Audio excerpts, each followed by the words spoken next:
nagawa na against sa rule ng Team Daddy Frankie. Ang naging problema lang po is sa kanyang sariling buhay, sa kanyang pamilya. Siya po ay tinatanggal ko na, hindi na po siya ang cameraman ko, hindi na siya ang editor ko.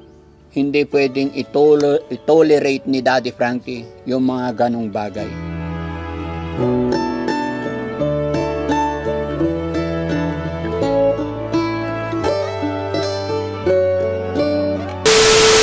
So yun mga kababayan, no? Ngayon po ay Thursday, July 10.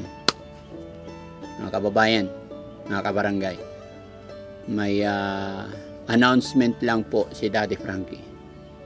Mahalagang announcement po ito sa lahat. Alam nyo mga kababayan, bawat isa sa atin may mga pagsubok, kumbaga.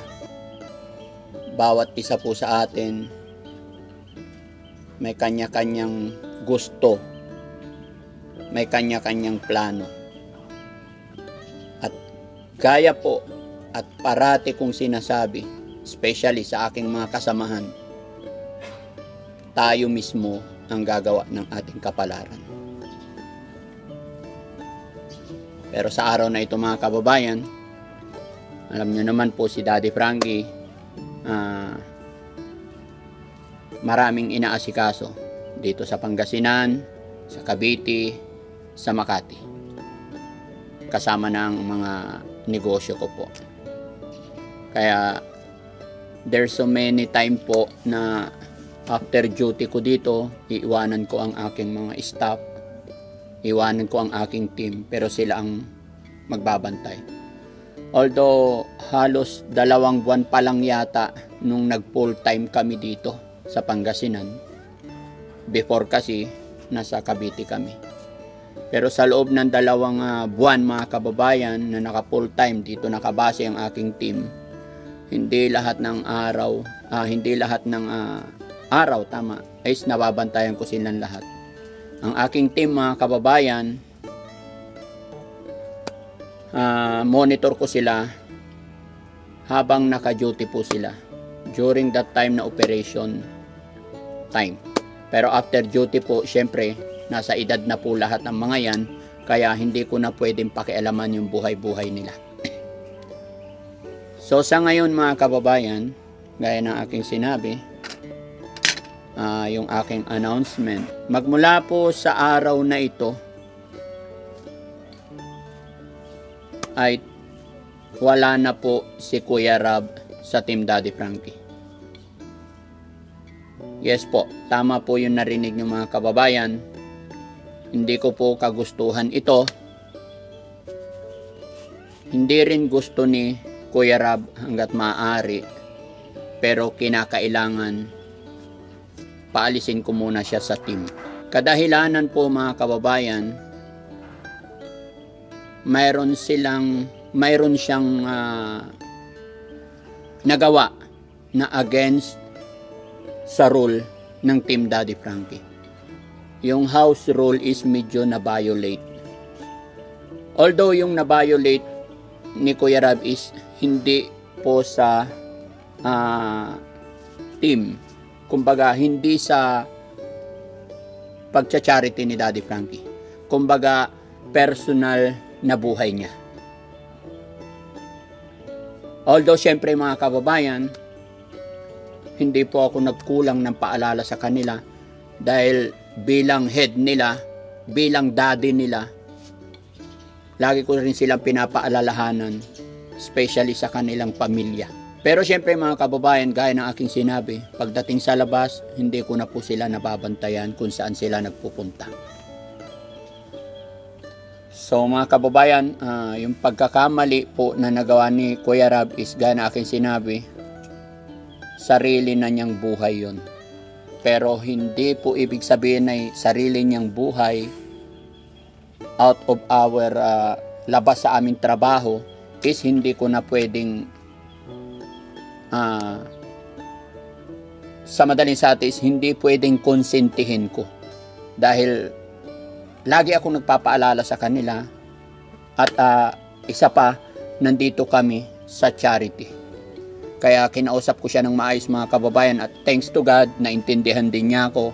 At alam kong hindi niya rin gusto, sinabi niya sa akin na nagkamali siya, nagsusorry siya. Pero ganun pa man na nagsusorry siya mga kababayan, binigyan ko pa rin siya ng action. Gaya na aking sinabi, hindi pwedeng itolerate ni Daddy Frankie yung mga ganong bagay. Pasensya na kayo mga kababayan, gaya na aking sinabi, hindi ko na pwedeng ikwento sa inyo kung ano yon dahil personal na buhay niya at hindi po connected sa trabaho, hindi connected sa beneficiary or anything about sa pagcha-charity namin. Ang naging problema lang po is sa kanyang sariling buhay, sa kanyang pamilya. Although kaya na dawit pa rin siya at bigyan ko siya ng parusa dahil po nagcha-charity kami, gumagawa kami ng kabutihan, tapos medyo hindi maganda yung nagawa niya sa kanyang family. So hindi ko po pwedeng itolerate yun. Ano na ang sasabihin ng mga taong tinutulungan namin, pinapayuhan ko. Kung yung mismong cameraman ko, editor ko, is hindi niya maayos ang buhay niya. Pero wala akong karapatan na ikwento pa mga kababayan. Pasensya na kayo, sana maintindihan nyo. Basta ang mission ko lang ngayon, ang gusto ko lang masabi ngayon, hindi na po related si Ralph Pilarca, aka Kuya Rab. Baka may magmi-message dyan gamit pangalan ni Kuya Rab. From now on po, hindi na po siya connected sa amin. Siya po ay tinatanggal ko na, hindi na po siya ang cameraman ko, hindi na siya ang editor ko. Sana po ay maging maliwanag sa inyo. At ipag-pray na lang natin mga kababayan na sana maayos din ni Kuya Rab yung kanyang problema. Dahil alam ko mga kababayan, lahat po tayo ay hindi perpekto. Alam ko lahat tayo nagkakamali.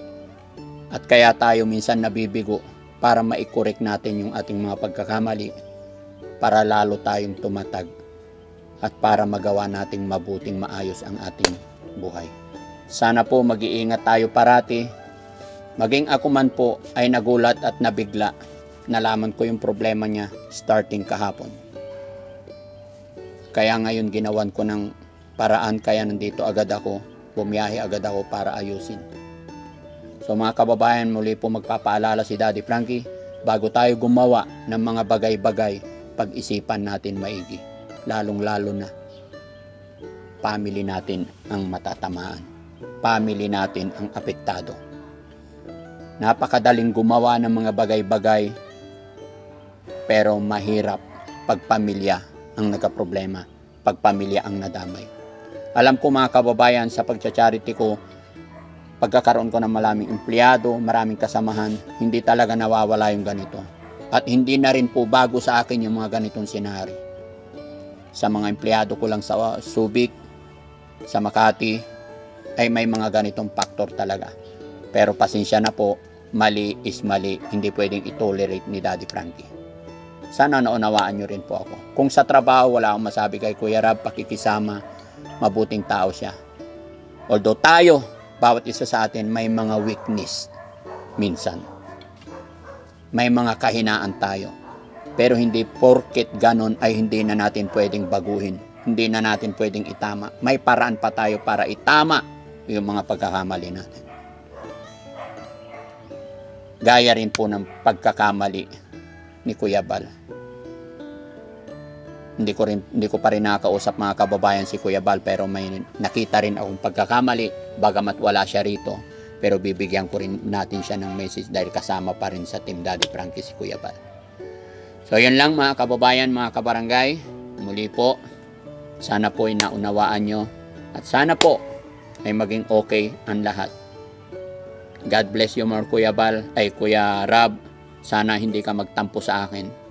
Sakali man darating yung panahon na okay ka na, wala kang problema. Kaya nang sinasabi ko sa lahat ng mga kasamahan ko, always open ang pintuan para sa inyong lahat. Ayaw ko lang po na may inaagarabyado tayo na kapag nakakapanakit tayo ng kapwa.